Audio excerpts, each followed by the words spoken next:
Hello friends, आपण आज बघणार आहोत महाराष्ट्र वनसंपत्ती. हा बघा महाराष्ट्र वनसंपत्ती. महाराष्ट्रामध्ये निव्वळ पीक क्षेत्रानंतर वनक्षेत्र. महाराष्ट्रातील वनांचे अरण्यांचे प्रमुख प्रकार: उष्णकटिबंधीय सदाहरित अरण्य हे असतात दक्षिण कोकणामध्ये, उत्तर कटिबंधीय निमसदाहरित अरण्य, उप उष्णकटिबंधीय सदाहरित अरण्य, उष्णकटिबंधीय आर्द्र पानझडी अरण्य, उष्णकटिबंधीय मान्सून अरण्य हे असतात पूर्व विभागामध्ये, उष्णकटिबंधीय शुष्क पानझडी अरण्य, सातपुडा व अजिंठा डोंगररांग म्हणजे हे महाराष्ट्राच्या उत्तरेला असतात, उष्णकटिबंधीय काटेरी अरण्य किंवा उष्णकटिबंधीय दमट पानझडी अरण्य हे मध्य महाराष्ट्र पठारी प्रदेशामध्ये म्हणजेच मराठवाड्याच्या आजूबाजूला, खाजण वने, किनारी वने. आपण पहिला प्रकार बघणार आहोत याच्यातला उष्णकटिबंधीय सदाहरित अरण्य, दक्षिण कोकण. येथील पर्जन्य 200 सेमीपेक्षा जास्त असते. हे वन जास्त प्रमाणात कोकण विभागात सह्याद्रीच्या पायथ्यालगतच सह्याद्रीच्या पश्चिमेकडील उतारावर म्हणजे सिंधुदुर्ग सातवादी परिसरामध्ये आणि जांभी मृदेच्या भागात, कोकण विभाग, कोल्हापूर, गडचिरोली परिसर. वृक्षांची उंची 45 ते 60 मीटर एवढी असते. वृक्षांची पाने रुंद असतात. नागपंचा, पंधरा, सिडार, फणस, जांभूळ, कासवी, ओक ही काही वृक्षांची प्रकारे आहेत. वैशिष्ट्ये: घनदाट वनांचे आच्छादन. वृक्षांची उंची साधारण 45 ते 60 मीटर असते. उष्णकटिबंधीय सदाहरित वने ही नेहमीच सदाहरित व अतिदाट असतात. या वन प्रकारातील वृक्षांना वरच्या बाजूस पाने व फांद्या भरपूर असतात व त्या एकमेकांना आच्छादलेल्या असतात. वृक्षे ही दाटीवाटीने व सलग वाढलेली असतात. हे बघा या फोटोमध्ये आहे. आणि महाराष्ट्राचा हा पश्चिम कोकण या भागामध्ये ह्या वनांचा प्रकार आढळून येतो. तेथील काही जाती बांबू, काळी निरगुडी आणि रानकेळी. याचे आर्थिक महत्त्व आहे. या वनस्पती आर्थिकदृष्ट्या फार महत्त्वाच्या नसतात. या वन प्रकारातील लाकूड कठीण असते. या ठिकाणी फळे, कंदमुळे, पाने इत्यादी वनस्पती मिळून त्याचा व्यापार केला जातो. येथील वृक्षांचा वापर बहुत करून इंधनासाठी व जळाऊ लाकूड म्हणून केला जातो. म्हणजे येथील जे वने आहेत ह्यांचं लाकूड जळण्यासाठी फार उपयुक्त असते आणि ते आर्थिकदृष्ट्या फार महत्त्वाचे नसतात, म्हणून इंधन म्हणून याचा वापर करतात. दळणवळणाच्या अपुऱ्या सोयीमुळे या ठिकाणी फारसा वन उद्योगाचा पाहिजे त्या प्रमाणात विकास झालेला नाही, म्हणून ही वने आर्थिकदृष्ट्या फारशी महत्त्वाची नाहीत. भारत आणि महाराष्ट्रात 1857चे उठाव ह्याच वनांमध्ये झालेले आहेत. उष्णकटिबंधीय निमसदाहरित अरण्य. येथील पर्जन्य 150 ते 200 सेंटीमीटर असते. हे सदाहरित अरण्य आणि पानझडी अरण्य यांच्या संक्रमणात आणि तसेच पश्चिम किनारपट्टीवर, कोकणात व घाटमाथ्यावर आढळते. उदाहरणार्थ आंबोली, लोणावळा, इगतपुरी ही तीनही ठिकाणे महाराष्ट्रामध्ये अति पावसाचे प्रमाण आहे. ती ठिकाणे आहेत. येथील पर्जन्य 150 ते 200 सेंटीमीटर एवढे आहे. वृक्षांची उंची ही सदाहरित अरण्यापेक्षा कमी असते, म्हणजेच 20 ते 30 सेंटीमीटर. वृक्षांचे प्रकार: किंजल, रानफणस, कदंब, शिसम, बिवळा, आंबा, नारळ आणि सुपारी बऱ्यापैकी आर्थिकदृष्ट्या उपयुक्त असते. वैशिष्ट्य: सदाहरित वन प्रकारातील वृक्षांपेक्षा कमी उंचीची वृक्ष असतात. वृक्षांची उंची साधारण 20 ते 30 मीटर एवढी असते. या प्रकारची वने सलग पट्ट्यात न वाढता तुटक स्वरूपात वाढतात. सर्वच वृक्षांची पाने ही एकाच वेळी गळून पडत नाहीत. विशिष्ट कालावधीने ती गळतात, म्हणून ही वने हिरवीगार दिसतात. आर्थिक महत्त्व: ही वने आर्थिकदृष्ट्या महत्त्वाची आहेत. येथील वृक्षांच्या लाकडाचा वापर हा मुख्यत्वे इमारत व फर्निचरसाठी केला जातो. येथील लाकूड जळाऊ इंधन म्हणून वापरले जाते. महाबळेश्वर, माथेरान, भीमाशंकर परिसरात मध गोळा करण्याचा व्यवसाय चालतो. आता बघणार आहोत तिसरा प्रकार, उपउष्णकटिबंधीय सदाहरित अरण्य. तुम्हाला जर ह्या नोट्स आवडत असतील तर ह्याची PDF पाहिजे असेल तर सबस्क्राईब करा आणि कमेंट करा. पर्जन्य हे 250 सेमीपेक्षा जास्त सह्याद्री पर्वतावर महाबळेश्वर, पाचगणी, माथेरान, भीमाशंकर, गाविलगड टेकड्या, सातपुडा, अस्तंबा डोंगर या ठिकाणी ही वने आढळतात. ही वने 1200 मीटरपेक्षा जास्तीच्या उंचीवर आढळत असतात. ह्यांचे काही प्रकार म्हणजे हिरडा, अंजन, जांभळा, कटवी, बेहडा, तेजपान, लॅव्हेंडर इत्यादी. हा बघा. वैशिष्ट्य, वृक्षांचे लाकूड मऊ असते. अनेक प्रकारची वृक्ष, वेली, झुडपी या भागात असतात, त्यामुळे ती हिरवी दिसतात. वृक्षांची विविधता या ठिकाणी जास्त असते. आर्थिकदृष्ट्या ह्यांचे महत्त्व, वन औषधी तयार करणे व तिचा विक्रीचा व्यवसाय करणे, मध गोळा करणे व मधुमक्षिका पालन केंद्र चालवणे, विविध प्रकारची फुले गोळा करून वनौषधी पेय तयार करणे, भारतातील राज्य आणि त्यांच्या राजधान्या.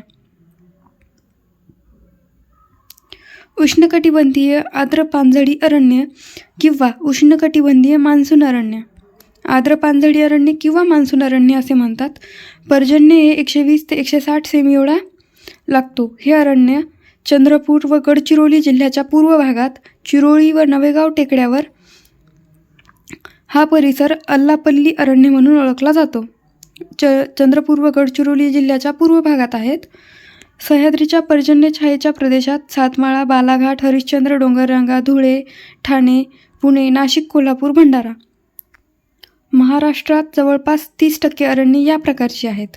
या वृक्षांची उंची 30 ते 40 मीटर एवढी असते. यामध्ये हिरडा, बिबळा, लेंडी, येऊळ, तेंदू, चंदन, पळस, आवळा, खेर आणि तसेच सागवान हे आढळतात. या वृक्षांची गणना ही चंद्रपूर व गडचिरोली या जिल्ह्यातील अल्लापल्ली अरण्यामधील वृक्षांशी केली जाते.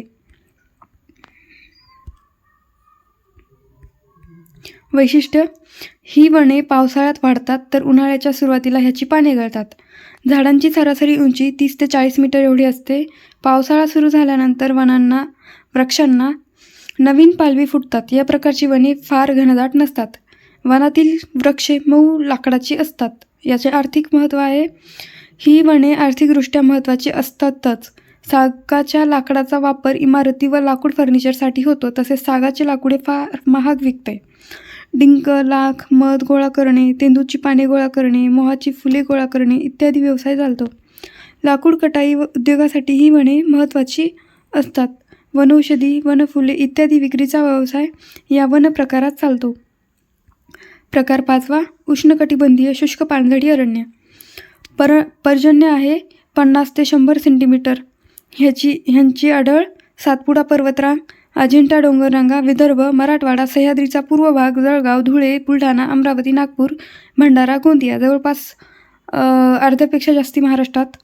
सागवान, धावडा, शिसम, तेंदू, पळस, बिजसाल, लेंडी, अंजन, बोर, बेल, आवळा या प्रकारचे वृक्ष या वनामध्ये आढळतात. अनेक वृक्षांना आर्थिकदृष्ट्या महत्त्व आहे. वैशिष्ट्य, ही वने अतिशय विरळ असतात. वृक्षांना काटे असतात. मध्यम उंचीची व झुडपांच्या स्वरूपाची असतात. विशिष्ट अंतरावर या वनातील वृक्ष आढळतात. वनातील वृक्षांची पाने ही उन्हाळ्याच्या सुरुवातीला गळतात. आर्थिक महत्त्व, सागवान लाकडाचा समावेश असल्यामुळे आर्थिकदृष्ट्या ही वने महत्त्वाची असतात. का? कारण सागवान लाकूड हा फार महाग विकतो आणि फर्निचरसाठी त्याचा उपयोग केला जातो. मध, डिंक, लाख व कात तयार करण्याचा व्यवसाय या वन प्रकारात चालतो. आयुर्वेदिक तेल तसेच औषधी तयार करून ती विक्री करण्याचा व्यवसाय चालतो. तेंदूची पाने गोळा करून विडी उद्योगासाठी त्याचा वापर केला जातो. इंधन म्हणून यामधील वृक्षांचा वापर होतो. पृथ्वीची अंतर्गत रचना. उष्णकटिबंधीय काटेरी अरण्य, उष्णकटिबंधीय दमट पानझडी अरण्य. 6वा प्रकार, या अरण्यासाठी पर्जन्य 50 सेमीपेक्षा कमी लागते. बाष्पीभवन कमी करण्यासाठी पाने गळून पडतात. हे अरण्य जास्त प्रमाणात पुणे, सातारा, सांगली, जळगाव, धुळे, कोल्हापूर, अहमदनगर, पूर्व भागात, सोलापूर, मराठवाडा, विदर्भातील काही भागात आणि मध्य महाराष्ट्र येथे आढळतात. या वृक्षांचे प्रकार म्हणजे बाभूळ, खैर, हिवर, हिरडा, निंब, कोरफड, निवडुंग. महाराष्ट्रात काटेरी वनांचे क्षेत्र सर्वाधिक आहेत, 63% आहेत. आर्थिकदृष्ट्या महत्त्वाचे आहेत. वैशिष्ट्य: या वन प्रकारातील वृक्षांच्या फांद्यांना काटे असतात. पानांच्या टोकावर शेवटी काटे असतात. पाण्याच्या शोधार्थ वृक्षांची मुळे जमिनीत खूप खोलवर गेलेली असतात. वृक्षांच्या पानांचा आकार लहान असतो. वृक्षांचे लाकूड टणक असते व वृक्षांची साल जाड असते. कोरड्या ऋतूतही ही वृक्ष व वेली तग धरू शकतात, जिवंत राहू शकतात. आर्थिक महत्त्व: आर्थिकदृष्ट्या ही वने फारशी महत्त्वाची नसतात. वनातील वृक्षांचा वापर हा जळाऊ लाकूड म्हणून केला जातो. काही वृक्षवेलींचा वापर हा आयुर्वेदिक वनौषधांसाठी केला जातो. लाकडाचा उपयोग हा मुख्यत्वे शेतीची अवजारे तयार करण्यासाठी केला जातो. ग्रामीण भागात कुंपणासाठी या वृक्षांचा व फांद्यांचा वापर केला जातो. सुगंधी अत्तर, तेल, औषधांसाठी आवश्यक रोशा, सोफिया व मोतिया, कुशल आणि शेळा जातींचे गवत मिळवून त्यांचा उपयोग केला जातो.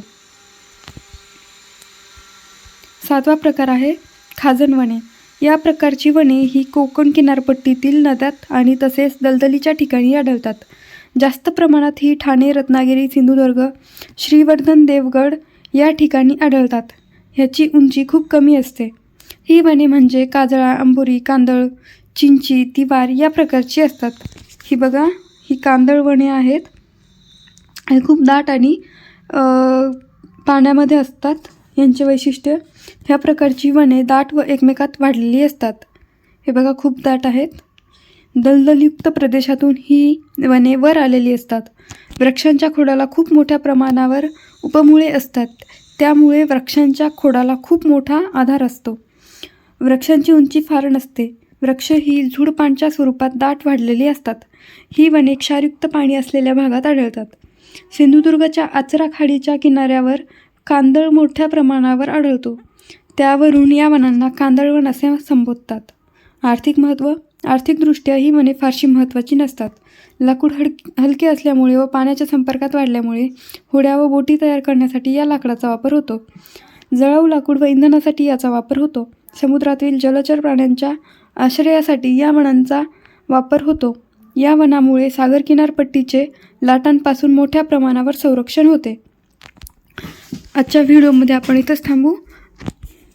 प्लीज सबस्क्राईब करा आणि शेअर पण करा.